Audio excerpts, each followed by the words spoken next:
Hello everybody, I am Brian Wiggins.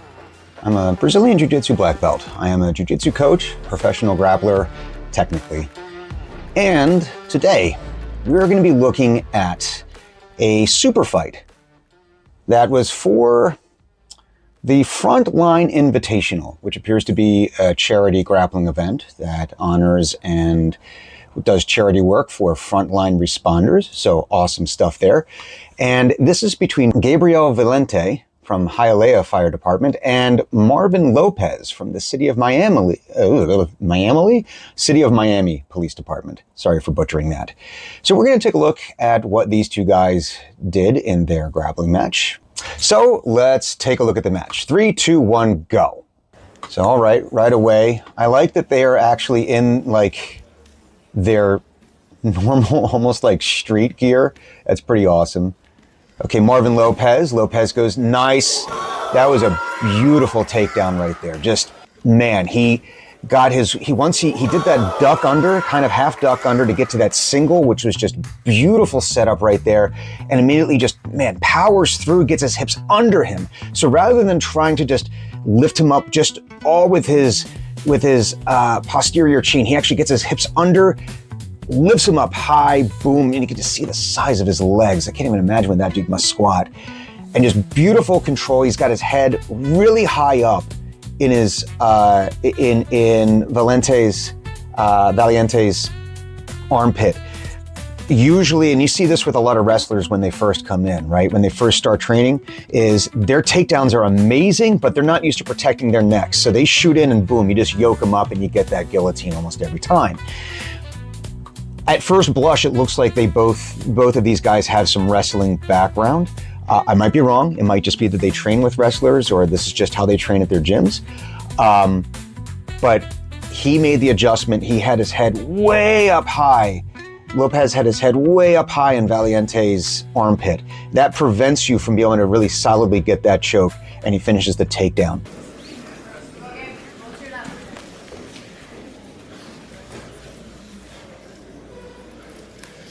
If I were to make one adjustment, you can see now they're both fighting for collar ties. And if I would make one, and listen, these guys are both operating at a very high level. It's entirely possible that either one of these guys could kick my ass. But it does not mean that there's not little things that we can look at and say, hey, from my Monday morning quarterback situation, say, hey, you make this little adjustment, maybe it makes it a little bit better. You can see the Valiente when he gets to his butterfly guard, then goes for a collar tie. Great. But you can see he's actually at the back of Lopez's neck. If he made an adjustment and actually got, instead of at the back of his neck, but got to the crown, I think that's what it's called, right back here. I think that's what that's called. Right, moving it up to almost like a Muay Thai clinch. There you have a ton more leverage in order to bring their head down. So right away, you're making things uncomfortable for them. And whenever the spine is curved, whenever it's bent, we are at our strongest when our spine is aligned, when it's straight. I don't want to say aligned, when our spine is straight.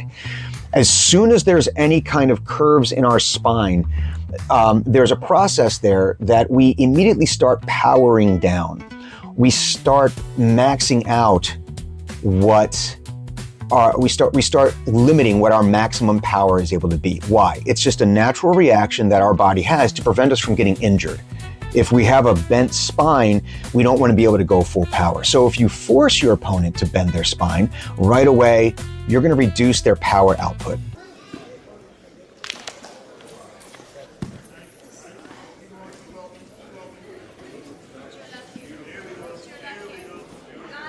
Open guard works when you can get into people's armpits and you can get behind their knees. You really need to get behind their knees. That's how you're going to really control distance, get under their body, their center of gravity, and be able to sweep them, off balance them. Both of these guys obviously have been doing this for a while. Solid technique right there, good awareness. Right away, Lopez is taking away what Valiente needs in order to play that open guard. And that's a really key to opening up your jiu-jitsu, right?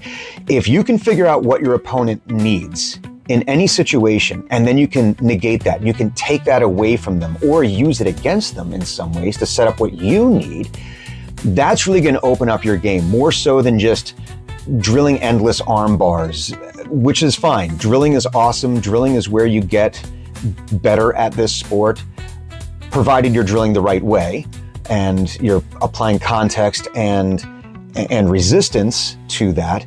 But if you can get to the principles of why this stuff works, and you can figure out what your opponent needs and then take that away, dude, that's going to open up your game. So great job so far. Really enjoying this.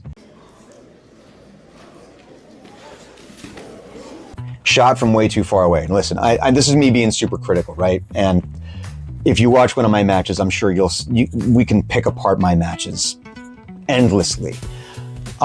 This is actually something I'm working on with one of our guys right now. They're shooting from like the next zip code over. We're dealing with different outcomes, right, than we are with wrestling. I don't know enough about wrestling to say where my shot should be timed from, what that distance should be. I do know enough about jiu-jitsu that is way too far away. It gives me a year to plan for what's going to happen when you eventually get to my legs. With shots, unless you're timing it where as they're stepping towards you, then you can shoot because they're actually closing the distance for you and it becomes pure timing. In most cases, you really need to be working inside. There's just too many things that can happen that are bad if you shoot from that far away. Otherwise, both these guys, man, big boys too. Both these guys would kick my ass.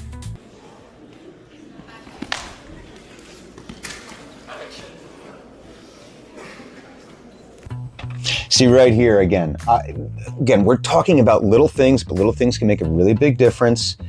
So they're both kind of in this mutual tie-up position. Again, want to see up at the top of the head, create some more pressure there, but also fight for the inside there. Just pulling down. If they have that collar tie and I'm just pulling down on their arm, I'm actually pulling myself down. I'll always, basic hand fighting, I always want to be fighting for those inside controls. Every time.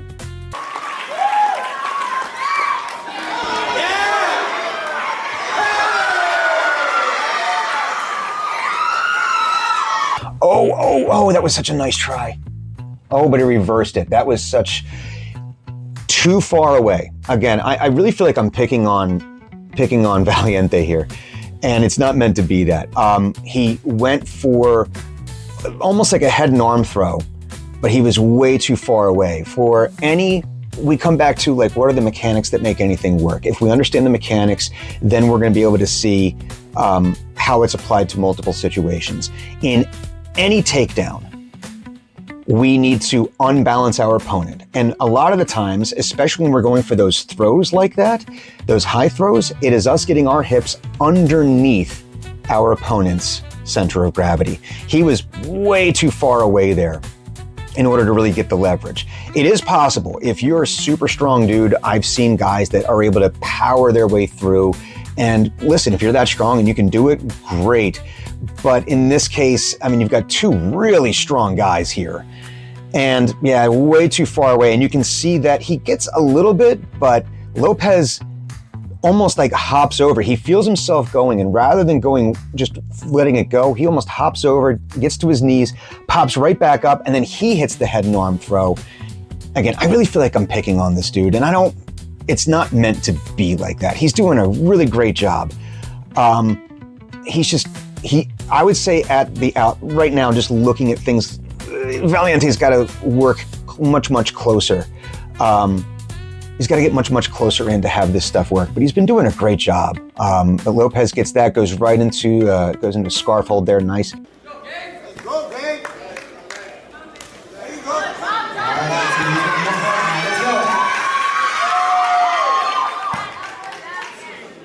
Shooting from way too far away. Again, he's shooting from the next zip code over, trying to get in there. And I think it felt like he was getting impatient just from the body language there. Maybe he was getting a little impatient. That's another thing I always tell people with the takedowns.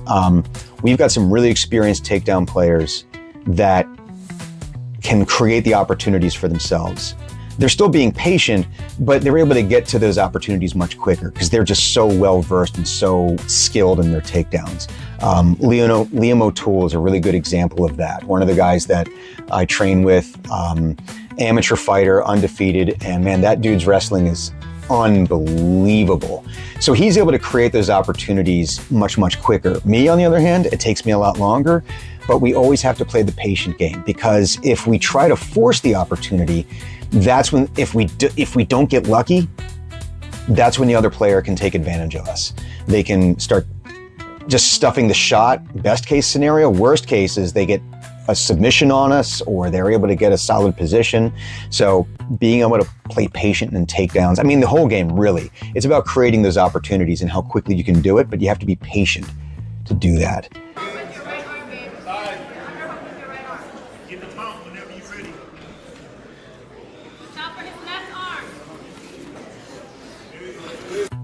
Now, okay, now here's a case of where I would say in Lopez's case for that side control. Right now, it looks like he's really trying to get to that, to Valiente's right arm.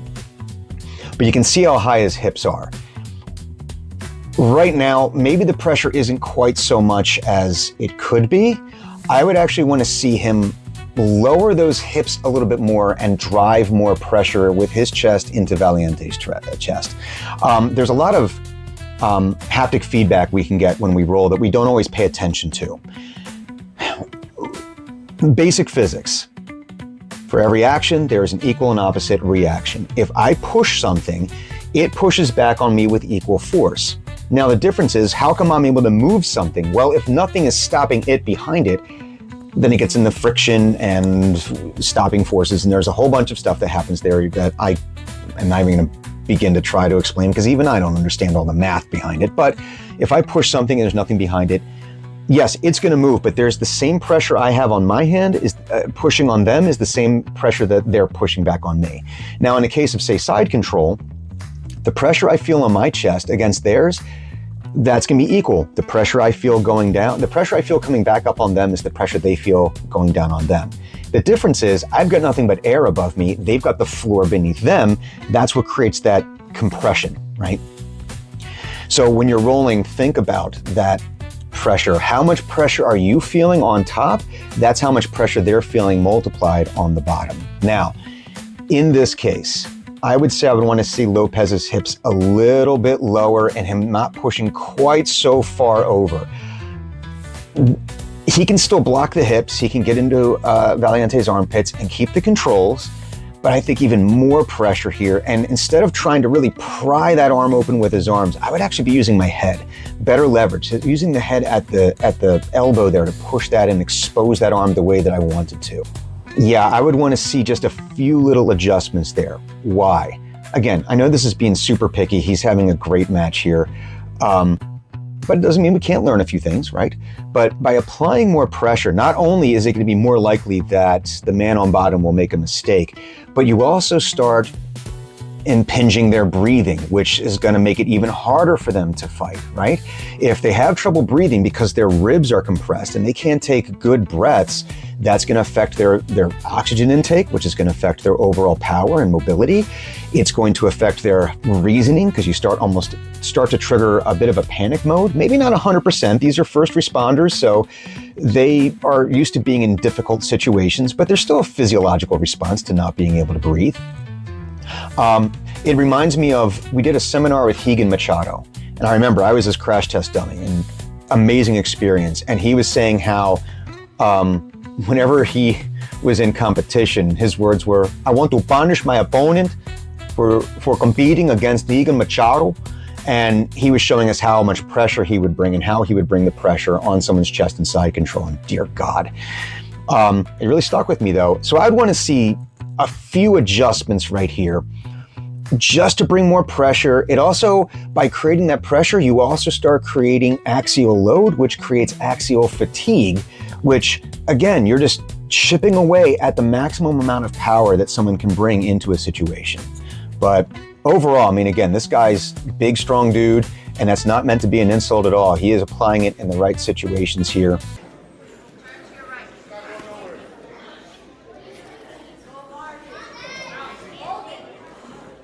See, he's hugging him. Okay, so this is the thing that gets me. He's kind of hugging him there. I would want to be using that bottom hand to be pushing at his hips. Get him down and start pushing towards half guard. I want to get his knees and his legs closer to my legs. the further away he gets and he gets to my head, the fewer weapons I'm able to bring in order to defend myself. So I'd want to be pushing. He's more just, there wasn't a big block there. So I would want to see a little bit more pressure pushing back on him.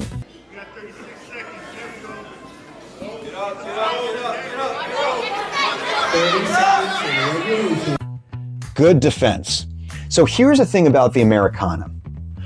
A lot of times, so every limb breaking submission, arm bars, shoulder locks, knee bars, ankle locks, wrist locks, if you're a bad person, they're all meant to break a joint. There is a 3-joint chain in every single breaking submission. It is the joint we're trying to break and the joint above and below it. Okay? We always want to control the limb or the joint below it, and we're using leverage on the limb above it. Now, with Americanas, it gets a little confusing because we're in this position here, and people think that this is the joint we're trying to control to break this, but then we can't leverage this joint, right? 1, 2, 3. It's always the joint in the middle we're trying to break.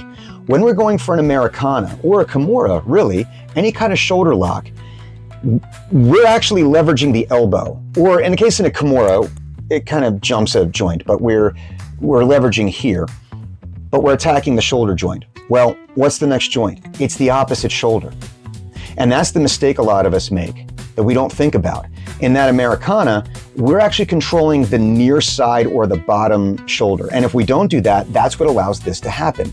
If he had his, if Lopez had Valiente's closest shoulder really secured and pinned down, like really drove his hip in there or kneeled on it or something, that Americana lands match is over. But because he did not have it pinned, Valiente was able to bridge and turn and get that shoulder off the mat, which then changes how that joint sits and it saves us. So think about that. The next time you're rolling, yes, we do need to control that wrist to keep the position here, but we're really not controlling it here. This one can move around a whole bunch and we can still get that submission by leveraging here and attacking the shoulder. It's the opposite shoulder. Great match by both guys. Great match on both of their parts. Takeaways from this. The first thing that I would say is conditioning. They were both breathing really heavy at the end. And that's not to say that they weren't in good shape to begin with. And these guys are both working full-time, high-stress jobs that don't necessarily give them the time to train the way they would need to, like say a professional athlete who does nothing but this would be able to. But conditioning is going to win a lot of games right there. So that way, even if you get into overtime, you have the gas just to keep going and giving a maximal effort. Looking for opportunities to create axial load, looking for opportunities to take people's spine and bend it in ways to reduce their power. So making those adjustments to, say, like a Muay Thai clinch as opposed just to coming to the back of the head. Big one is being patient with takedowns. You have to be patient with your takedowns. Create opportunities, don't force the opportunities, because that's when bad things happen. I'd say the biggest other takeaway from all of this, and you could apply this to any match really, it's kind of a universal thing, is really getting into figuring out in the moment, and this comes with practice and being mindful while you're rolling and mindful while you're drilling, is figuring out what is it that my opponent needs right now. What is it it seems like they're trying to get to, but what do they need right now to be successful? And then taking that away. If they're trying to sweep you, what do they need? Don't give it to them, take it away. If they're trying to get out from underneath you, what do they need? Take that away. That would probably be one of the biggest takeaways as well. So if you were to look at this match and say, what can I do in the future? It would be, one, conditioning. Get your cardio in, lots and lots of cardio. That's specific to jiu-jitsu, shark tanks, just high intensity rounds with like a minute on, 30 seconds rest, just to give yourself a chance to let that heart rate be used to being up and get better at that. And be mindful while you're rolling. Think about how the pressure feels. Think about the concepts of how things work. If you're able to apply that to your jiu-jitsu, then man, I think you're going to see some improvements in your own game. But you know, great role for both of these guys. Hats off to you. Yeah, great job. So good job, Gabriel Valiente, I hope I'm saying your name right, and Marvin Lopez of the Hialeah Fire Department and the City of Miami Police Department. Thank you so much for taking the time to sit with me through this little video here. If you liked this video, please feed the algorithm, like, subscribe, share, follow me on Instagram, St. Brian BJJ, and have a great day.